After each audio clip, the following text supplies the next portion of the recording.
Di mo maintindihan kung ba't ikaw ang napapagpan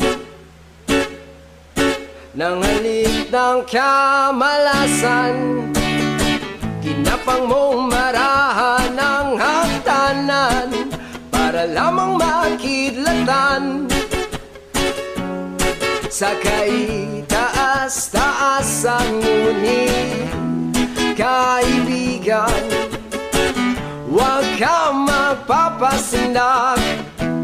Kaibigan, easy lang saya.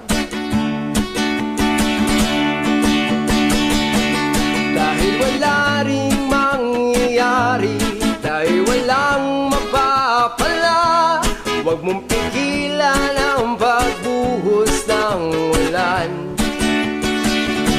May panahon para maging hari, may panahon para matapa, dahil ang buhay natin ay sadyang ganyan.